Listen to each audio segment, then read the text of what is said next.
Hi folks, I'm Alan Watt, and this is Cutting Through Matrix on the 25th of March 2018.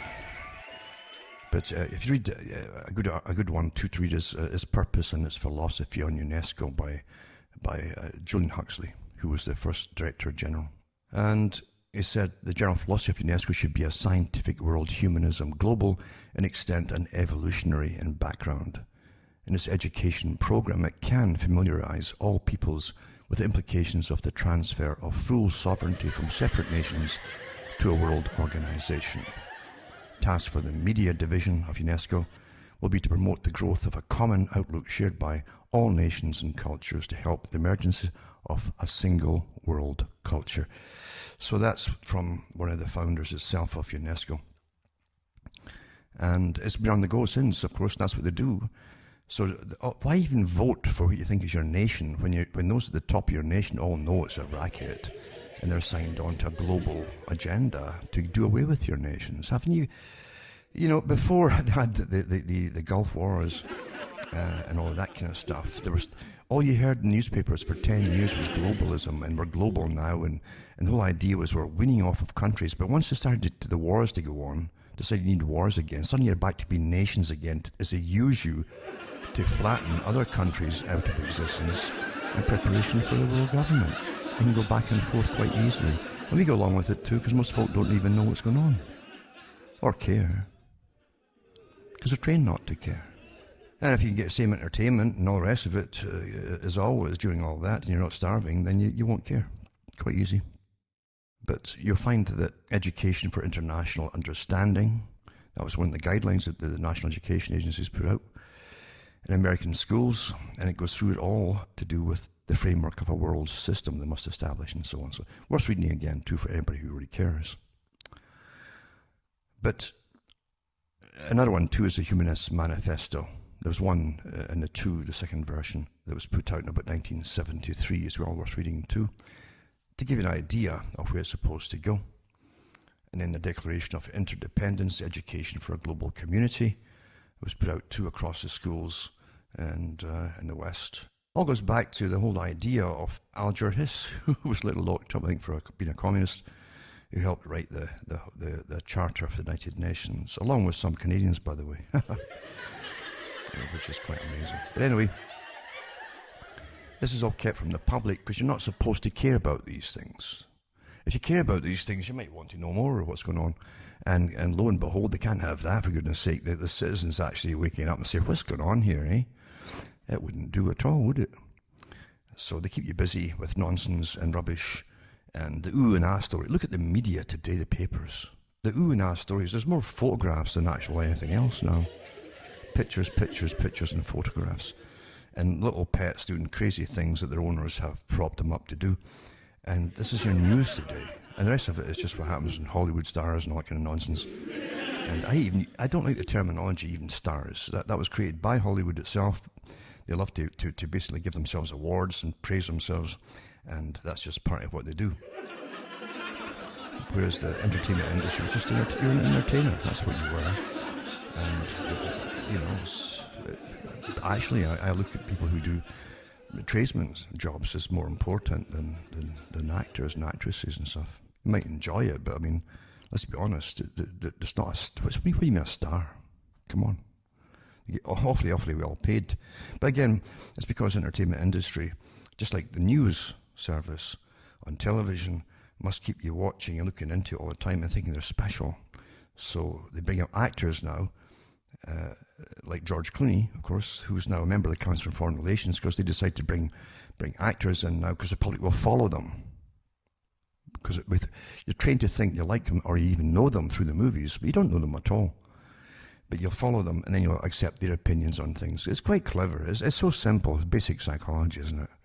And human understanding of how we operate. So there you go. A little ramble, a side ramble there. But what I'm getting to is that nothing's happening today that wasn't planned long ago, and you have so many organizations that would stagger the mind to look at them all working together on their specialized micro parts of society, culture, psychology, everything, all the time, to bring all this all about. And to bring you through it all, too, even when your countries are falling apart. I mean, Britain right now has got nothing but stabbings and shootings all over the place now. And I imagine it's happening across the whole of Europe. Some countries won't even print what's happening. They got their head in the sand because once you start talking about something, that's the start of fixing a problem. They don't want to admit they've got a problem, which means all hell will break loose. It's getting worse and worse and worse. What can you say? It's like trying to put a cork on a volcano. But that's, again, all worked out as inevitable. Right down, if they bring in martial law across Europe too, it might even be part of the agenda. I would think it probably would be, when there's utter chaos, and you've already got different no-go areas of different groups who've banded together, because what they've always found is, even in the ancient world, it's quite fascinating. When you look at the ancient cities of even the Middle East, or even ancient Greece, they're different quarters in the cities for different ethnic groups. The reason being that the different ethnic groups seem to like their own kind more than anything else. And now they're starting to admit that, as though, well, that's all nonsense. They're starting to admit it again, because you can't keep lying about it. You can't do it. They do. Every group's like their own people, and like their own languages. And that's just the way it is. And unfortunately, they don't like other people's too, a lot in them. And that's what you get in human society. Yeah, they're determined that they're going to make it all work down the road. Again, the big omelette idea. You're all mixed together and whisked up together. But in the meantime, you have the chaos. No matter how bad the chaos is, it's not going to change. That is the plan. That's been the plan set in motion before I was born. As I say, that you wouldn't believe the countless organizations working constantly to make this all happen. And the fallout, and the murders, and the slaughter, and the incredible prostitution of children in Britain. They're even changing the laws. You can see it. You can actually see the sentences, and the lack of sentences we do with pedophilia now, which means there's been decisions made higher up, and the judges all know it. And there was one guy recently, in fact, he was allowed to go off on holiday with his family, who's a paedophile waiting sentence. So the judge allows him to go off on a holiday before she decides what she's going to do. But you can see it, actually. You can actually see it. Some of the cases I've been reading about too are horrific. Children getting hooked on drugs by these guys who come in, and it's true in their own countries. That was fairly common, what they do. Get young girls, the age of 12 and over, and you get them stuck on drugs, and you groom them till they're addicted, and you farm them out to orgies and stuff for money.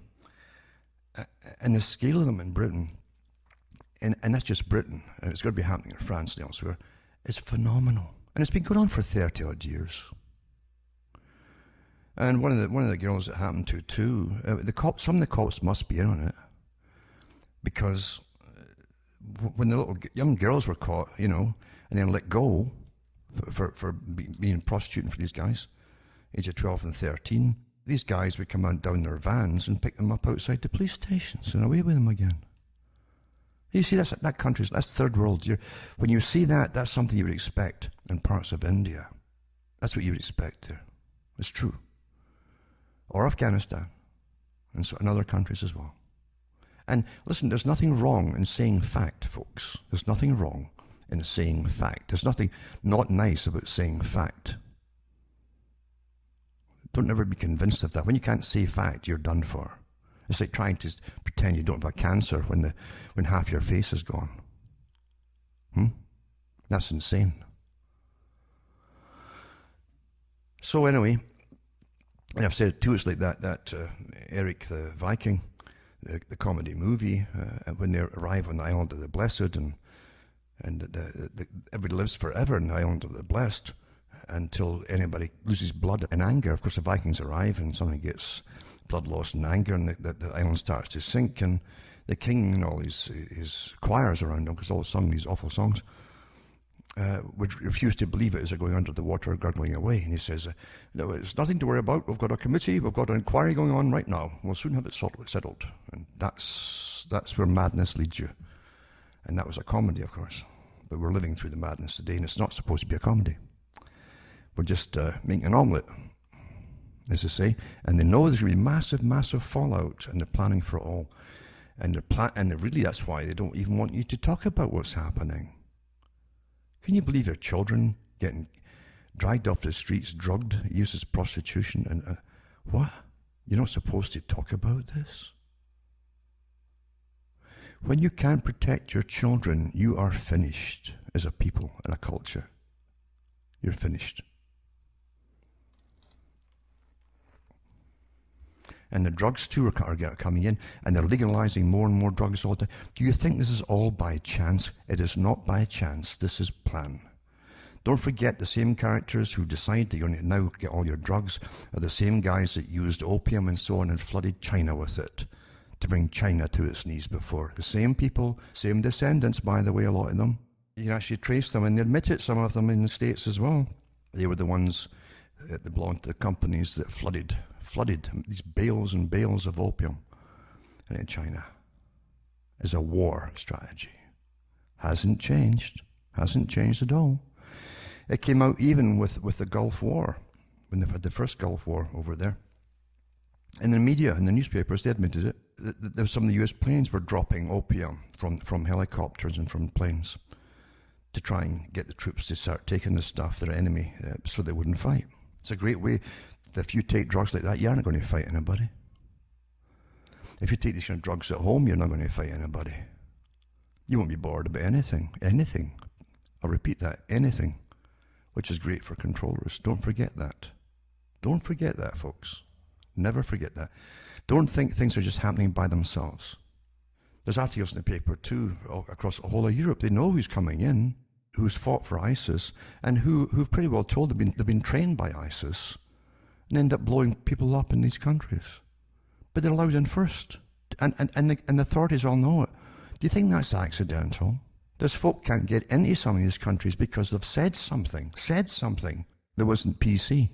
But people who tell them that they've been out killing people, and they're coming in, and they've been trained to build bombs and things, are allowed in. And they blow places up, and they say, well, what? There's no recourse. You can't get these folk in, let them in, and just put them in prison or try them, can you? I mean, they're untouchable, aren't they? Who did they work for? Certainly not the people. Of course it isn't the people. What I'm trying to say here is nothing is happening for the reasons you're told they're happening. Chaos is often used as a strategy. The people they like to call them actors, the ones who act in all these different dramas that cause mayhem, often themselves haven't got a clue they're all getting used. People who fight battles and fight things always have a different idea of the outcome, and it's never what they envisage. Never. Even soldiers in regular armies have no idea. They would never go off to wars if you could see 20 years down the road what would happen to their nations. Never happen. But you'll find people like H.G. Wells talk about the need for wars, world wars, so they could bring in this global agenda with eugenics and depopulation down the road and so on. Even though all the evidence is there, that's what I tell people, you'll find it hard to try and get through the heads of people. They're so conditioned that no matter what kind of proof is shown them, they'll choose not to believe it. I've heard people say that things that are really nasty or scary, just maybe even a little bit unpleasant, they choose not to believe it. Most folk can't handle truth. Don't forget that. And their conditioning, especially in a system as we have, which is so artificial, it's more so that they don't want to believe it or listen to it. It terrifies them. I told a banker once, not that long ago, but the bail-ins have been signed by Canada and every other country. So the next time they have the bailouts, it'll also be bail-ins where they can grab depositors' money and so on. And it was through the World Bank, through the IMF, and every country signed on to this and signed it. And I went through, I read it at the time from the papers. But folk don't take that in. And when you mention it to them and even show them the articles, they'll literally still go in shock and say they choose not to believe it. It's too unpleasant. You see, that's again, I used to give talks on the idea of how you program people, and that's how, from the elite's point of view, and from all their own writings. And they say they would create a people who are egocentric, who would be taught to be almost hedonistic, just it's all about me, fun, me, happiness, me. And they came out with all of that stuff that you hear from all the motivational speakers and so on. Be happy. Don't worry, just be happy. and that, which is insane. The world is not meant to be happy all the time. If you were, you'd be hypermanic, and that's an illness. You need ups and downs and the flows of life. That's what it's all about. That's what brings maturity. That's what being human is all about. And if you don't have it, you'll never really have affinity for anybody else. You'll be in love with yourself all the time. Don't bother me, I'm happy with me. But they have created a society like that. Hedonistic and egocentric, even egocentric to an extent, and they'll only want to do what they like doing. Don't look at the negative, look at the positive. Anything that's bad news to them is negative. You don't grow and you can't avoid problems unless you know the bad stuff.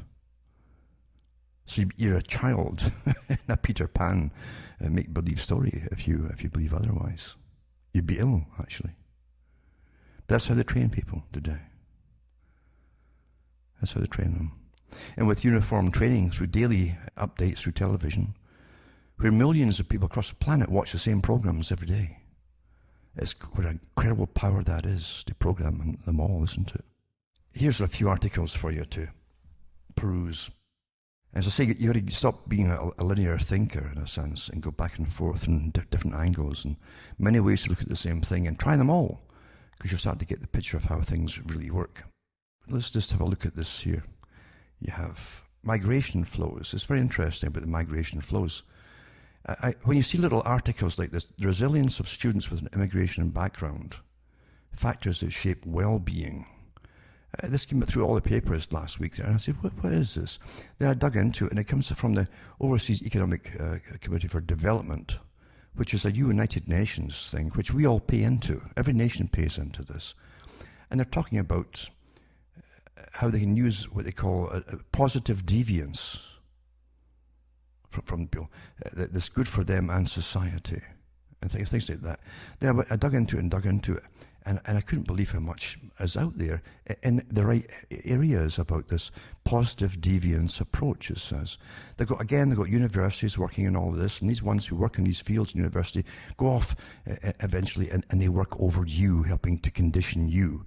These are the people who get the data, for instance, that Facebook has shared as it uses all this data on all of you on studies, and they find ways that you're not going along with something.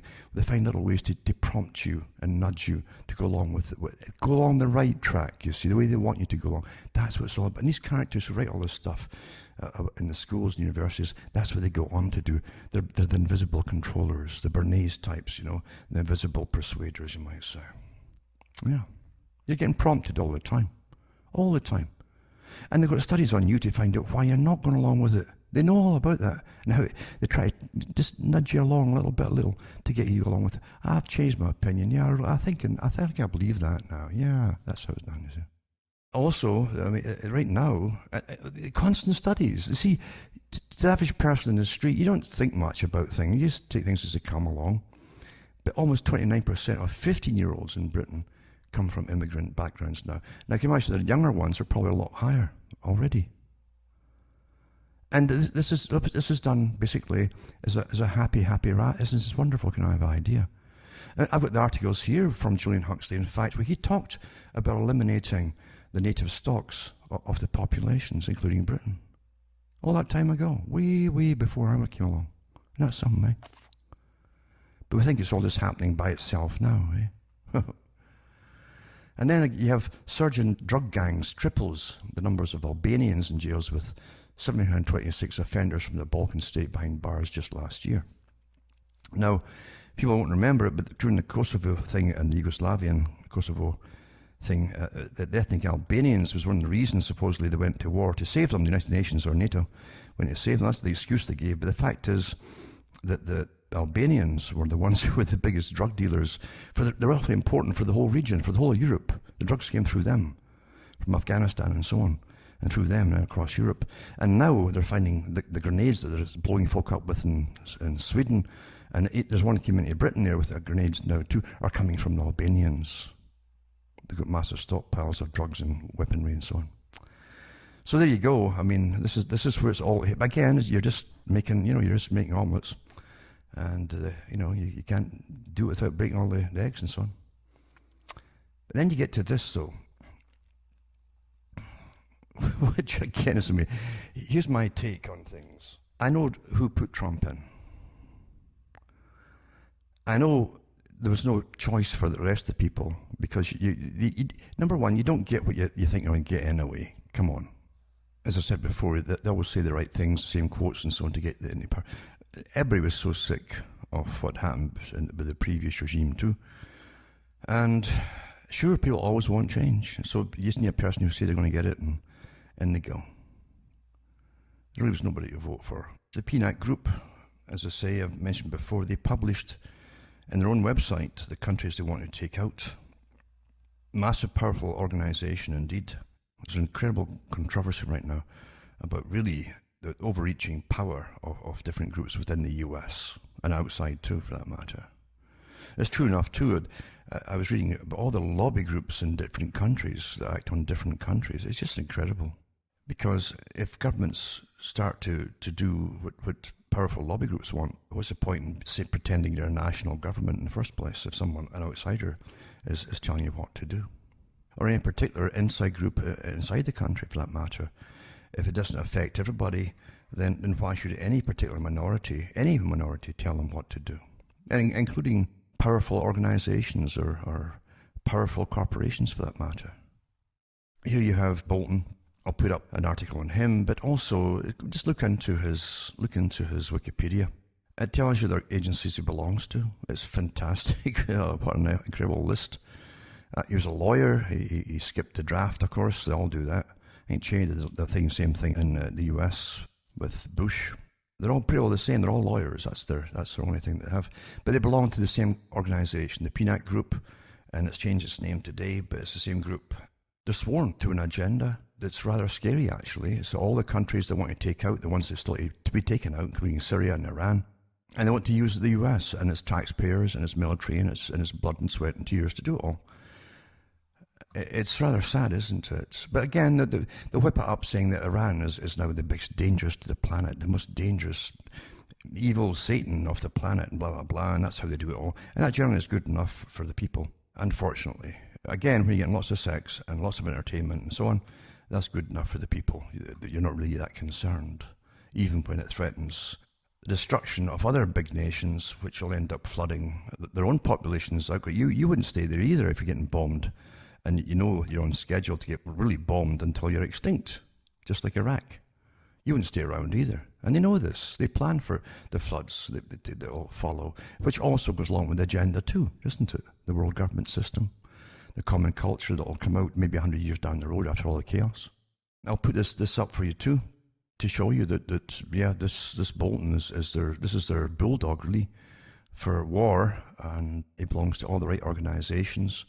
For this, it belongs also to GINSA, an Institute for National Security of America, but it's a Jewish institute actually. It's from Wikipedia. And this is on his own wiki as well. He belongs to it. And Trump really must get this done before he's out of office, just in case he doesn't get back in again. I think that's what the push is on for now, because he promised a lot of action on this to get in, and he's going to do it, I think. So it's not good at all. We watched what happened with Iraq, with Bush. And Bush admitted it during the little pathetic, diluted inquiry afterwards that Saddam Hussein had nothing to do with the Twin Towers or anything. He was just a bad man, and he thought it was better to get rid of him. Well, that's a legal cause? You didn't like this person, let's get rid of them? Then you flatten them into the Stone Age until perpetual war forever with all fighting factions. You'll never get national government there again that works. And that's exactly the agenda that Kissinger said he'd look for, and Brzezinski as well. Non-functioning. And they want to do the same with Syria. They made it quite plain. In this particular group said the same thing about Syria. So there's much, much more going on. And I wish people would just look into it for themselves. Yes, it's unpleasant. All these things are unpleasant. You've been trained to think this is bad and that's bad to even think about such a thing. But you have to look into these unpleasant things to see why things are really happening, because you're going to pay for it. People are going to get killed. And your own people too will be killed, and around other people. And it's not for your benefit or anybody else's benefit. It's for private benefits. And that's not the way it should be. So I'll put that up too. And I'll put up some of the terrible things that are happening, say, in Britain. And I'll also put up a few other articles to do what I've been talking about tonight. A lighter note, I guess, there was a cannabis activist who attempted to hang himself by leaping from a public gallery of the Dutch Parliament in front of horrified politicians after leaving a Facebook post saying, he says, I had to do this because he's an activist for cannabis.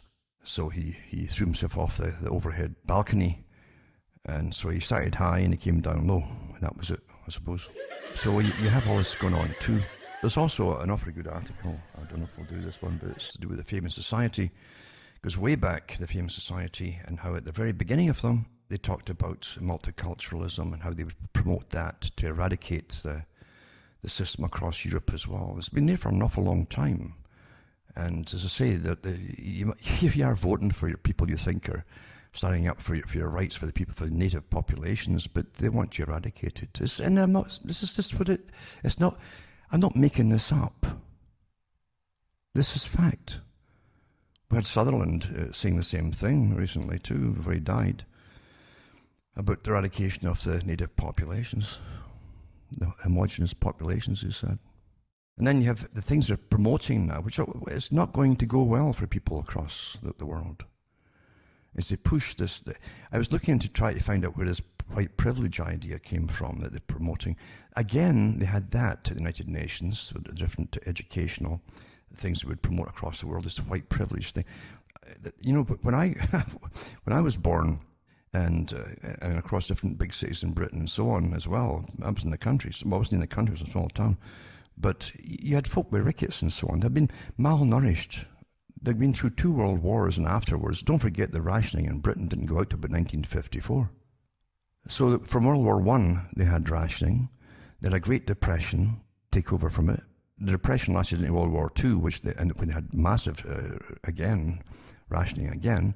And you had folk literally who were working class people who had rickets and all kinds of poor disease, the poverty diseases. Common.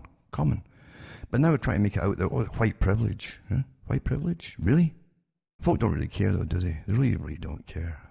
It's easier to hate who you're told to hate than actually think and have some compassion. Right? So here's racist to the core outrages. Nurses in Australia are subject to a new code to keep their jobs, right? Where they must announce their white privilege before treating Aboriginal and Torres Strait Islander patients. This is going to spread this. This is getting promoted, and you'll find it in other countries now too. You've got to apologise for being white, basically. This will not end well. If you go along with this nonsense, it will not end well. Because the young ones are getting taught to hate, you see. They don't know how it really, really was for people not so long ago. Remember the old movie To Sir With Love too, that they did with, I think it was a guy from the Caribbean nations who came over and became a teacher in the East End, London. It's worthwhile reading the story, the actual book itself too, that he put out too. And he never saw so much poverty. White privilege, eh? Really.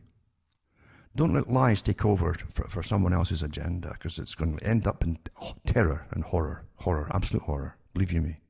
It's going to be stopped. These things have to be stopped before they start.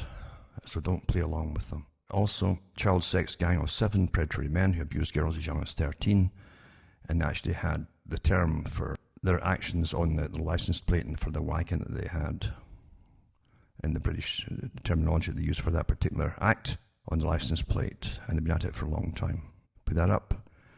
Paedophile grandfather sold children for sex in a Telford rape house, where perverts queued down the stairs to abuse youngsters. It's like a third world, isn't it?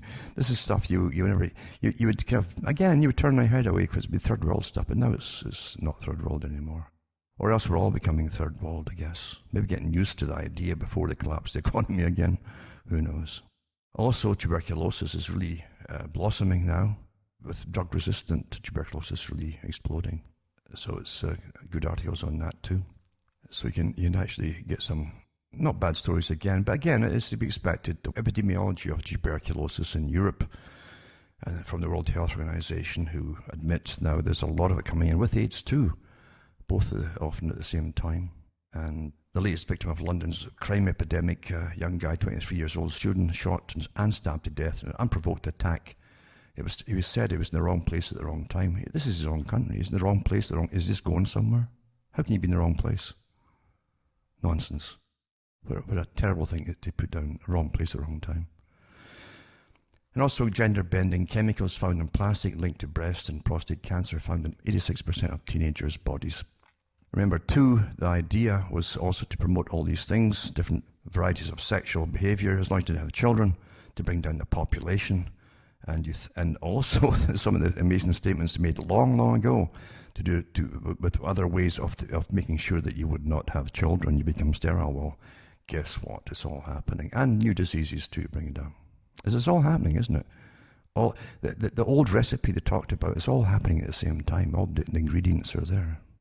Quite something else. I'll put up these articles. To me, it's not just a complaining period I'm having here. I'm just trying to say that there are people who want to think, they want to know what's going on.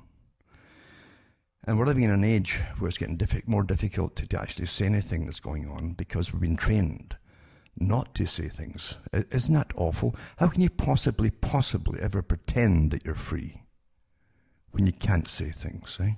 China, and I've got the articles too, but China's social approval policies, where they use peer groups and the rest of the citizens, no matter what you're doing online or whatever, even purchasing things for the social approval, what they think of you, and they mark you off with 1, 2, 3, 4. Well, they're bringing it into Australia now to spread the idea. So you'll be forced, this is what it is, to shut up and be like clones of each other with the same terminology, the same opinions, or else you'll be cut off from even buying things or even getting a job. And Bertrand Russell talked about that in the 1950s, the system they'd bring in. And bingo, we're watching it come in. And you think you're free. You have no idea, none at all, of the powers that manage your mind. From myself, Alan Waterman, here, Canada, it's good night. May God, and may God stay with you.